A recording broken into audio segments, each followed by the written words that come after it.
비영리 민간 의료 서비스 제공업체 카이저 퍼머넌트 노조 등 보건의료업계 7만 5천 명이 파업 돌입을 예고했습니다. 캐나다가 역대 최악의 산불 시즌을 맞이하면서 뉴욕 등 인근 지역 대기질에 부정적인 영향이 계속되고 있습니다. 2021년 조지아주 애틀랜타 스파 총격범 로버트 에론롱이 사형 선고 위기에서 벗어나고자 두뇌 발달 미숙을 주장했습니다. 로페스 오브라도르 멕시코 대통령이 미국 접경 국경 도달 이민자가 매일 1만 명에 달한다며 우크라이나에 대한 미국 지원금 일부가 중남미를 향해야 한다고 불만을 드러냈습니다.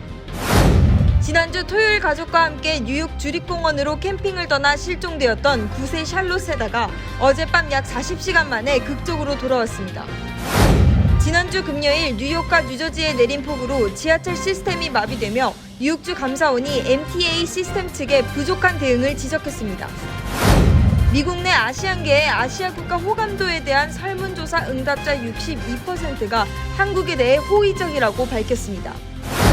2023년 노벨 생리의학상 수상자로 코로나19 백신 개발에 기여한 카리코 교수와 와이스먼 교수가 선정되었습니다.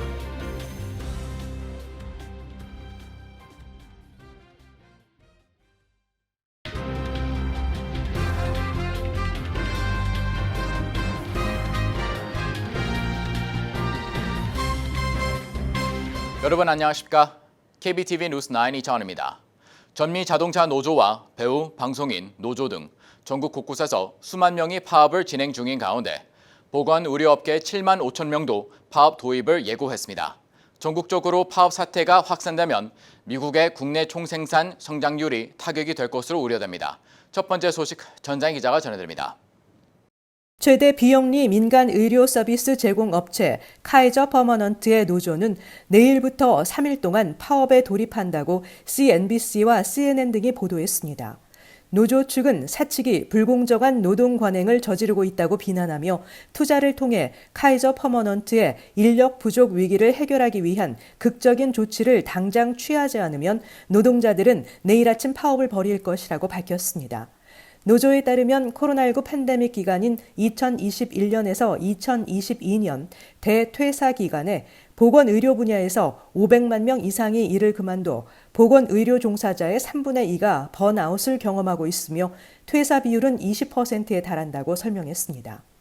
파업에 들어가는 조합원들은 약사, 간호사, 치료사, 수술, 실험 기술자, 유지관리 직원, 청소 직원 등입니다. 파업 대상은 캘리포니아, 콜로라도, 오레곤, 워싱턴, 버지니아, 워싱턴 DC 소재 수십 개의 관련 시설입니다. 카이저 퍼머넌트는 전역 약 1,300만 명의 환자들에게 의료 서비스를 제공 중이며 39개 병원과 600개 이상의 진료소를 운영하고 있습니다. 사측은 파업 기간 동안 환자들에게 계속 치료를 제공하기 위한 비상계획을 갖고 있다며 협상이 진행 중이라고 밝혔습니다. 한편 경제학자들은 전국적인 파업 사태와 관련해 당장은 파업 충격이 제한적이지만 파업이 확산되고 길어지면 얘기는 달라질 것이라며 미국의 분기 국내 총생산 성장률에 타격을 줄 수 있다고 내다봤습니다. 이는 최근 연방준비제도가 고민해온 금리 결정 문제도 복잡하게 만들 수 있다는 것입니다. 제닛 옐런 재무장관도 파업이 경제에 어떤 의미인지 예측하는 것은 시기상조이지만 그러나 파업이 얼마나 오래 지속되는지 그리고 정확히 누가 영향을 받는지에 따라 경제에 미치는 영향은 크게 달라질 것이라고 말했습니다. KBTV 뉴스 전상입니다. 캐나다의 산불이 지속하며 뉴욕의 하늘이 다시 뿌옇게 변했습니다. 캐나다가 역대 최악의 산불 사태를 겪으면서 인근 지역의 영향이 계속되고 있습니다. 이번 영향은 늦어도 내일까지는 해소될 것으로 보입니다. 계속해서 전장 기자입니다. 대기질 분석업체 IQ에어에 따르면 어제 오후 뉴욕시 대기질 지수는 보통 67을 기록했습니다. 당장 건강에 직접적인 영향을 미칠 정도는 아니지만 예민한 사람이라면 어느 정도 위험이 될 수 있는 수준입니다. 에릭 아담스 뉴욕시장은 대기질 문제를 적극적으로 모니터링하고 있으며 현재로서는 영향이 미미할 것으로 보인다며 다만 기존 건강 문제가 있을 경우 필요한 예방 조치를 취해야 한다고 말했습니다. 산불의 영향이 극심했던 지난 6월의 경우 하늘이 주황빛으로 물들고 곳곳에서 탄 냄새가 진동하기도 했습니다. 당시 뉴욕시 대기질 지수는 484까지 치솟아 수십 명이 입원하기도 했습니다. 이번 영향은 늦어도 내일까지 해소될 것으로 보입니다. 캐나다가 역대 최악의 산불 시즌을 맞이하면서 현재 북동부 온타리오주에서만 50건 이상의 화재를 진압 중이며 퀘벡주에서도 5곳에서 화재가 진행 중입니다. 관련 통계에 따르면 캐나다에서 올해 발생한 산불은 모두 6,174개로 이 중 절반 이상은 규모가 100만 헥타르를 넘었습니다. 캐나다 산불 확산으로 집을 떠나 대피한 이재민도 총 23만 2,209명에 달했습니다. 캐나다 산림청의 마이클 노턴 북부 산림센터장은 최근 산불 상황을 분석했을 때 진압이 어려워 당분간 계속될 것으로 예상된다며 이는 캐나다 전역에 걸쳐 건조한 날씨가 계속되고 있으며 기온이 예년과 비교해 높기 때문이라고 밝혔습니다. 캐나다 정부는 기후 변화 등에 따라 산불이 발생하는 빈도와 그 피해가 계속 증가하고 있다며 앞으로 5년 동안 2,800만 달러를 투자해 각 지역 소방 인력을 육성할 것이라고 밝혔습니다. KBTV 뉴스 전상입니다. 지난 2021년 조자주 애틀랜타 시내 스파 2곳과 마사지샵 1곳 등에서 총격을 가해 8명을 살해한 총격범이 사형 선고 위기에서 벗어나기 위해 뒤내 발달 미숙을 주장했습니다. 당시 희생자 8명 중 4명이 한인 여성으로 밝혀져 교민 사회가 큰 충격과 비통함에 빠졌는데요. 검찰은 끝까지 사형을 구형하겠다는 방침입니다. 김은지 기자가 전해드립니다. 최근 조지아주 애틀랜타 풀턴 카운티 고등법원에서 열린 사전 공판에서 8명을 숨지게 한 총격범 로버트 애런 롱이 사형 선고 위기에 몰리자 그의 변호인은 두뇌 발달 미숙이라는 황당한 논리로 감형을 주장했습니다. 정신과 전문의 2명을 증인으로 채택한 변호인은 범행 당시 21세였던 롱의 두뇌 발달이 미숙한 상태였으므로 사형을 선고받아서는 안 된다고 강조했습니다. 또 다른 피고인 측 증인인 조엣 제임스 박사는 환자가 부정적인 감정 상태에서 어떤 행동을 저질렀을 경우 책임 능력에 대해 신중하게 판단해야 한다고 말했습니다. 롱의 변호인 측 증인으로 나선 조지타운대 정신과 교수인 제니퍼 우드 박사 역시 주변의 압박으로 인해 롱의 두뇌 발달 상태가 어른이 아닌 청소년 수준에 머물렀을 가능성이 있다고 증언했습니다.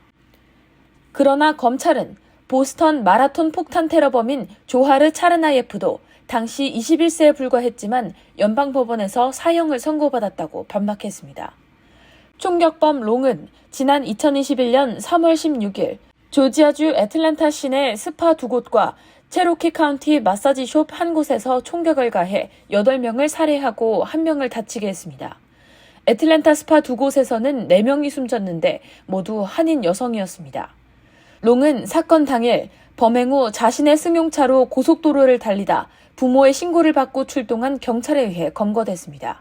당시 희생자 총 8명 가운데 6명이 아시안 여성인 만큼 증오범죄에 대한 분노의 목소리가 높았으나 롱은 자신이 성중독증이 있다면서 자신을 유혹하려는 것처럼 보이는 사업장을 없애기 위해 범행에 나섰다며 인종범죄가 아니라고 주장했습니다. 그해 7월 롱은 체로키 카운티 법원에서 살인 등 기본 혐의에 대해 유죄를 인정하고 종신형을 선고받았으나 풀턴 카운티 검찰은 롱에게 증오범죄 혐의를 추가 적용하고 가중처벌로 사형을 구형하겠다는 방침을 밝힌 상태입니다. 이 사건은 미 전역의 아시아계가 합심해 연속적인 대규모 항의 시위에 나서는 등 미국 내 아시아계를 향한 인종차별의 실상을 드러내고 문제의식을 공론화하는 계기로도 작용했습니다. 조 바이든 대통령이 애틀랜타를 직접 방문해 아시아계 인종차별 문제를 부각하는가 하면 연방상원이 아시아계 증오범죄 방지법을 처리하는 등 제도적 개선책 모색도 이뤄지고 있습니다. KBTV 뉴스 김은지입니다. 멕시코에서 미국으로 넘어오는 불법 이민자 문제가 심각한 가운데 매일 국경지대에 물리는 이민자가 1만 명인 것으로 나타났습니다. 이런 가운데 남미 국민들이 불법 이주에 나서지 않도록 통합적인 협력 계획을 가져야 한다는 남미 국가들의 목소리가 커지고 있습니다. 보도에 김승주 기자입니다. 안드레스 마누엘 로페스 오브라도르 멕시코 대통령은 지난주 미국 접경 북쪽 국경에 도달한 이민자가 매일 1만 명에 달했다고 밝혔습니다. 또 남부 치아파스 국경으로는 매일 이민자가 6천 명 이상 유입되고 있다고 말했습니다. 멕시코 대통령은 그러면서 러시아 침공 중으로 전쟁 중인 우크라이나에 대한 미국 지원금 일부가 중남미를 향해야 한다고 역설했습니다. 로페스 오브라도르 대통령은 미국이 중남미와 카리브해 국가 빈곤을 돕기 위해 원조를 하는 것보다 우크라이나 전쟁을 위한 금액이 훨씬 많다며 불만을 드러냈습니다. 이는 사실상 안드레스 마누엘 로페스 오브라도르 멕시코 대통령이 직접 나서 중남미 국가 불법 이민자 문제 해결에 미국 연방정부가 나설 것을 촉구한 겁니다. 이는 베네수엘라, 쿠바, 에콰도르 등의 남미 국가들이 이주를 강요당하지 않도록 통합적인 협력 계획이 있어야 한다는 지적입니다. 특히 최근에는 멕시코 출신 미국행 이민자가 많았던 과거와 달리 다른 중남미 출신 이민자들이 멕시코를 경유하는 사례가 급증하고 있다는 것도 문제 중 하나로 꼽힙니다. 멕시코 대통령은 과테말라를 통해 멕시코로 넘어오는 사람의 대다수는 파나마와 콜롬비아 사이 위험한 다리엔갭 정글을 포함한 중미 경로를 여행하고 있다고 강조했습니다. 그는 그러면서 조 바이든 대통령이 최근 몇 년 새 이민자를 향한 장벽을 세우지 않은 유일한 사람이라며 이민자 문제와 관련해 미국과 긴밀히 협력하고 있다고 설명했습니다. 이민 수요를 줄이기 위한 근본적인 대책 마련이 절실하다는 목소리가 커지고 있습니다. KBTV 뉴스 김승주입니다. 지난 주말 가족과 함께 뉴욕 주립공원으로 캠핑을 떠났던 9살 여자아이가 공원에서 실종되는 사건이 발생했습니다. 100여 명의 경찰관과 FBI 요원들이 대대적인 수사를 벌인 결과 이틀 만에 납치 용의자 검거에 성공했습니다. 소녀는 약 40시간 만에 가족들을 품으로 돌아왔습니다. 자세한 사건 사고 소식 김승주 기자가 전해드립니다. 지난 토요일 가족과 함께 뉴욕 주립공원으로 놀러 갔다가 실종된 9세 여아가 어젯밤 극적으로 무사히 가족 품으로 돌아왔습니다. 9살난 샬렛 세다는 지난 9월 30일 토요일 주말을 맞아 가족들과 모로 레이크파크 주립공원으로 캠핑을 갔다가 실종되어 2일 월요일 밤에 건강한 모습으로 가족 품에 돌아왔습니다. 이번 실종 사건으로 인해 뉴욕주 경찰과 FBI, 공원관리국뿐 아니라 민간인들까지 100명 이상의 인력이 투입돼 드론, 에어보트, 수색견을 동원한 대대적인 수색 작업이 벌어졌으며 납치 용의자 검거에 성공했습니다. 40시간 넘게 사라진 샬롯 실종 사건의 배후에는 47세 크레이그 로스 주니어라는 남성이 있었습니다. 뉴욕주 경찰은 실종된 소녀의 집 앞을 감시하는 도중 누군가 소녀의 집 우편함에 몸값을 요구하는 쪽지를 남기고 사라졌으며 해당 메모에 남겨진 지문을 분석한 결과 1999년 음주운전 기록이 있는 로스의 지문과 일치하다는 것을 알게 됐고 용의자 검거에 성공할 수 있었습니다. 용의자는 체포 과정에서 저항했지만 곧 경찰에 체포됐으며 실종된 소녀는 해당 남성의 거주지 캐비넷 안에서 발견됐습니다. 현재 로스는 1급 납치 혐의로 기소됐으며 10월 17일 법정에 출두할 예정입니다. KBTV 뉴스 김승주입니다. 지난주 금요일 뉴욕과 뉴저지 일대에는 시간당 2.5인치의 폭우가 쏟아졌습니다. 하지만 매번 비가 올 때마다 뉴욕시 지하철 시스템 내부로 빗물이 폭포수처럼 쏟아지며 대중교통이 마비되고 있는데요. 이에 뉴욕주 감사원은 MTA 측이 홍수 예방 시스템 구축을 위해 막대한 예산을 배정했음에도 불구하고 여전히 취약한 시스템으로 제대로 된 대응에 나서지 못하고 있다며 이는 혈세 낭비라고 지적했습니다. 김은지 기자의 보도입니다. 뉴욕주 감사원이 지난주 금요일 내린 폭우로 인해 뉴욕시 지하철 시스템 내부로 빗물이 쏟아지며 대중교통이 마비된 사건에 대해 보고서를 공개하고 비판에 나섰습니다. 감사원은 뉴욕시 메트로폴리탄 교통공사를 상대로 대중교통 시스템이 폭우에 너무 취약하다고 지적하며 기후변화 및 이상기온이 심각해지는 상황에서 대비책 마련에 나서야 한다고 밝혔습니다. 토마스 디나폴리 뉴욕주 감사원장이 발표한 39쪽 분량의 조사 결과에 따르면 뉴욕시 지하철 시스템은 폭우에 전혀 대비돼 있지 않은 상태로 2009년 블루리본 위원회 보고서가 권장한 기후변화에 대응할 수 있는 대중교통 시스템 구축을 위한 그 어떠한 노력도 하지 않았다는 비판에 직면했습니다. 2022년 뉴욕주 감사원 보고서에 따르면 MTA는 2012년 허리케인 샌디로 인해 뉴욕주가 큰 인명피해를 입은 이후 지하철 내 홍수 방지 대책을 위한 태풍 관련 프로젝트에 77억 달러를 배정해 투입했습니다. 작년 7월에도 전철역으로 물이 흘러드는 것을 방지하기 위해 홍수 완화 장비 3,500개를 설치했다고 밝혔습니다. 해당 프로젝트를 통해 브루클린과 맨해튼을 연결하는 L라인 터널 홍수 완화 작업에 3억 4,500만 달러라는 막대한 자금을 투입했지만 29일 폭우가 내리자 해당 터널을 지나는 전철 운행이 중단된 바 있습니다. 이날 시간당 2.5인치의 폭우가 내렸는데 MTE 시스템은 시간당 1.5인치의 빗물만 감당할 수 있는 상태로 홍수 관련 장비를 구비했지만 이를 어떻게 사용하는지 모르는 직원들이 대다수인 것으로 파악되며 혈세 낭비라는 지적을 피할 수 없게 됐습니다. 이어 감사원은 MTE 직원들을 대상으로 홍수 완화 장비 사용 및 유지를 위한 교육을 실시하고 예산 투입과 이로 인한 자원을 제대로 잘 사용할 수 있어야 한다고 지적했습니다. 시간당 2.5인치의 빗물을 감당하지 못하며 바로 침수로 연결되는 뉴욕시의 고질적인 문제는 때마다 대중교통 시스템 마비는 물론 비싼 주택난으로 지하 또는 반차에 거주하는 주민들의 생명마저 위협하고 있어 제대로 된 대책 마련이 시급한 상황입니다. KBTV 뉴스 김은지입니다. 미국에 살고 있는 아시안계 아시아 국가 호감도에서 한국에 대한 우호적 평가가 높은 것으로 조사됐습니다. 또 한인의 86%는 모국인 한국에 대해 호의적으로 느끼고 있습니다. 보도에 정지영 기자입니다. 한국과 중국, 일본, 대만, 필리핀, 베트남, 인도계 등 미국 내 아시안 아메리칸을 대상으로 퓨리서치 센터가 실시한 설문조사 결과에서 응답자 62%가 한국에 대해 매우 또는 다소 호의적이라고 밝혔습니다. 이는 68%를 기록한 일본에 이어 두 번째로 높은 수치입니다. 아시안 아메리칸의 아시아 국가 호감도에서는 한국과 일본이 60% 이상을 기록해 최상위로 나타났고 이어 대만 56%, 필리핀과 베트남이 각각 37%, 인도 33%, 중국 20% 등의 순으로 조사됐습니다. 미국과 중국 간의 갈등이 고조되면서 아시안 아메리칸 역시 중국에 대한 부정적 인식이 높아졌음을 시사합니다. 이번 조사에서 설문에 응한 아시안 아메리칸 10명 중 약 8명이 자신이 살고 있는 미국에 대해 호의적인 입장을 보였으며 부정평가는 10%에 그쳤습니다. 이번 조사에서는 아시안 아메리칸의 모국 및 주변 아시아 국가에 대한 인식을 묻는 내용도 포함됐는데 한인의 경우 86%가 모국인 한국에 대해 호감을 표시했습니다. 모국에 대한 호감도에서 한인은 대만계와 일본에 이어 세 번째로 나타났습니다. 중국계의 경우 모국에 대한 호의적 견해가 41%로 가장 낮았습니다. 미주 한인의 경우 한국을 제외한 다른 아시안 국가 가운데 대만에 대해 호감도가 52%로 가장 높았습니다. 또 미주 한인은 한국 주변 아시아 국가에 대한 호감도가 대체로 낮았는데 대표적으로 일본에 대한 호감도는 36%에 그쳤으며 중국에 대해서는 불과 8%만이 호의적인 입장이라고 밝혔습니다.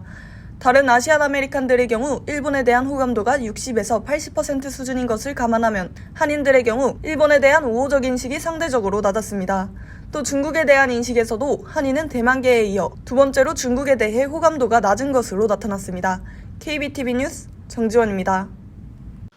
올해 노벨 생리의학상은 코로나19 바이러스 감염 예방을 위한 메신저 레보핵산 백신 개발에 기여한 헝그리 출신 카리코 카틀린과 펜실베니아대 드루 와이즈맨 교수가 공동 수상했습니다. 계속해서 정지원 기자입니다. 스웨덴 카롤린스카 연구소 노벨상 선정위원회는 스웨덴 수도 스톡홀름에서 2023년 노벨 생리의학상 수상자로 카리코 교수와 와이스문 교수를 선정했다고 발표했습니다. 노벨상 선정위원회는 메신저 리보핵산이 어떻게 우리의 면역체계와 상호작용하는지에 대한 우리의 이해를 근본적으로 바꾼 그들의 획기적인 발견을 통해 수상자들은 현대 인간의 건강에 가장 큰 위협 중 하나였던 시기에 전례 없는 백신 개발 속도에 기여했다고 선정 이유를 밝혔습니다. 카리코 교수는 헝가리 출신 생화학자로 미국 제약사 화이자와 함께 세계 최초로 코로나19 바이러스 백신을 공동 개발한 독일 생명공학 기업 바이온테크의 수석 부사장이기도 합니다. 화이자와 바이오엔테크의 코로나19 백신에는 메신저 리보핵산 기술이 사용되는데 그는 이 기술 개발에 기여했습니다. 와이스먼 교수는 펜실베이니아대에서 카리코 교수와 함께 관련 연구를 진행해왔습니다. 메신저 리보핵산은 바이러스의 유전 정보를 세포의 단백질 생산 공장인 리보솜에 전달하는 유전 물질을 말합니다. 화이자와 바이오엔테크가 코로나19 바이러스의 세계적 대확산 때인 2020년 비교적 단기간에 백신을 만들어내 세계 각국 방역에 기여했습니다. 노벨위원회가 코로나19 백신 개발에 길을 연 두 사람을 수상자로 선정하면서 수십 년 된 연구 성과에 주로 상을 수여해왔던 기존 관행을 깨트렸다는 평가가 나왔습니다. KBTV 뉴스 정지원입니다. 내일 전국적으로 비상경보가 발령될 예정입니다. 연방재난관리청과 연방통신위원회가 함께 동부 시간으로 내일 오후 2시 20분 공공경보 경고 시스템 테스트를 진행한다고 밝혔습니다. 이 시간대 경고음이 전국에 울려 퍼질 예정입니다. 이번 경보 시스템은 이전의 경보 훈련과 똑같이 진행됩니다. TV와 라디오를 통해 경보음이 울리고 메시지가 전송됩니다. 또 스마트폰 등으로 경보 문자와 알람이 보내질 예정입니다. 공공경보, 경고통합 시스템 테스트와 점검은 3년에 한 번씩 테스트를 규정하고 있습니다. 이 테스트는 30분 동안 이어질 예정이며 스마트폰 경보를 원치 않는 주민들은 전화기 전원을 꺼야 합니다. 코스코는 구글이 투자한 의료 스타트업 세사미와 협업을 통해 회원에게 저렴한 비용으로 의료 서비스를 제공한다고 최근 밝혔습니다. 의료 서비스로는 온라인 1차 진료 $29, 건강검진 $72, 온라인 정신건강진료 $79가 있습니다. 기타 서비스는 10% 할인된 가격에 이용할 수 있습니다. 주로 보험이 없는 사람을 대상으로 하기 때문에 건강보험은 받지 않고 환자가 직접 담당 의사가 책정한 진료비를 지불해야 합니다. 50개 주의 코스코 회원은 세사미에서 계정을 만들고 코스코 회원임을 증명하면 가상 진료 서비스를 이용할 수 있습니다. 뉴욕타임즈는 에릭 아담스 뉴욕시장이 시 모든 기관의 지출을 최대 15% 줄이라고 명령함에 따라 교육부 예산은 약 $20억 달러가 삭감될 것으로 예상된다고 전하면서 이로 인해 공립학교에 재학하는 뉴욕 시민의 자녀가 더욱 줄어들 것이라고 전망했습니다. 매체는 교육 예산 삭감에 따라 도시 전반의 공교육 질 악화로 사립학교나 차터스쿨로 대안점을 찾는 시민과 자녀가 늘 것이고 결국 어쩔 수 없이 공립학교에 남게 되는 학생과 이를 벗어나는 학생 등으로 나뉘어 뉴욕시 교육 불평등 현상이 더욱 심화될 것이라고 예측했습니다. 팬데믹 기간을 포함해 지난 5년 동안 뉴욕시 공립학교를 떠난 재학생은 12만 명에 달했습니다. 서울 메디칼 그룹이 지분 매각 방식으로 뉴욕에 기반을 둔 헬스케어 회사에 인수됩니다. 서울 메디칼 그룹에 따르면 서울 메디칼 그룹과 헬스케어 회사인 어센 파트너스는 인수 합병 계약서에 서명했습니다. 서울 메디칼 그룹 측은 지난 8월 초 네트워크에 소속된 주치의와 전문의 등에게 이 같은 인수 합병 추진 내용 안내 서한을 발송했다고 밝혔습니다. 양측은 인수합병에 관한 최종 계약 완료 시기를 서울 메디칼 그룹 설립 30주년인 10월 초로 예상했습니다. 서울 메디칼 그룹 측은 합병과 상관없이 환자들에게 기존 의료 서비스는 동일하게 제공한다고 강조했습니다. 1993년 설립된 서울 메디칼 그룹은 현재 주치의와 전문의 4,400명이 7개 주요 지역 지사에서 환자를 진료하고 있다고 소개했습니다. 잠시 후 커뮤니티 브리핑을 전해드립니다.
이어서 환율과 증시 전해드립니다.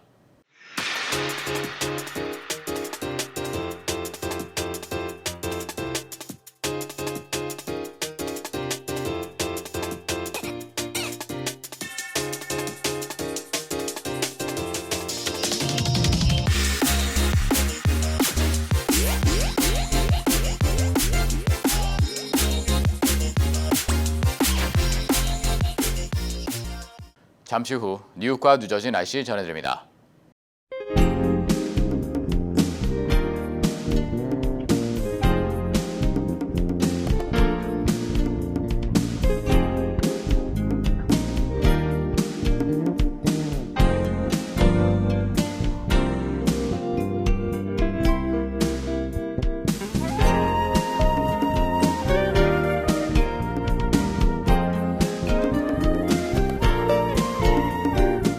KBTV 뉴스 9 마칩니다. 오늘도 시청해주셔서 감사합니다. 편안한 밤 보내시 바랍니다.